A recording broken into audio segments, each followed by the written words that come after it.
Morning, BNI. How's everybody doing today? Awesome.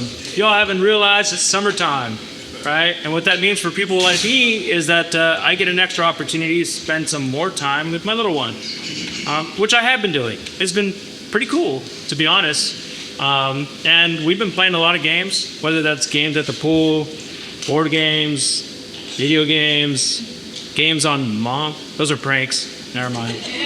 We play with Mom. We prank it a little bit. But what I realized while playing with my kids is that all games fall into one of two categories. Okay? Category number one is the finite game, right?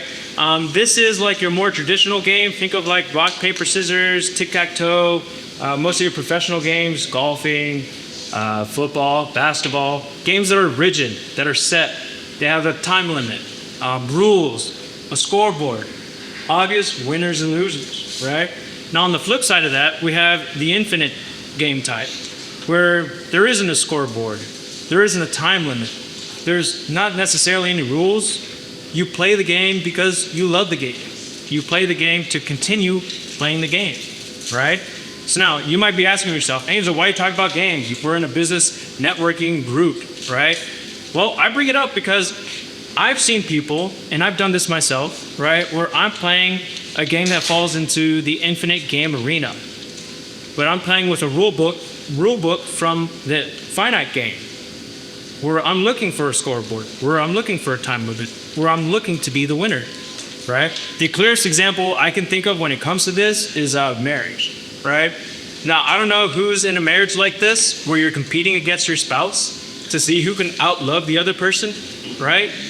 If you are, don't raise your hand, but please schedule a one-to-one because I want to hear about that. That's how it right? But if that's what you're doing, if you're playing the game of marriage with that mindset, well, you're going to be messing up in a couple spots, right? The same applies to business. Now in business, there is no time limit. There is no rule book. And we can argue about there being winners or losers, but I'd say that this game, business, falls into the infinite game stakes, right?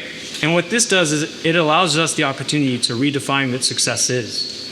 It allows us to redefine what competition looks like, right? We play the game to continue playing the game. So let's say that there's another title company out there in the world, and they get... I'll give you more reasons to boo, right? They get that $16 million extra raise. Because Carlos wants that. Now Carlos, he has a choice. He can be in that finite game space thinking, hey man, he took a piece of the pie that I want. Boo on you, right?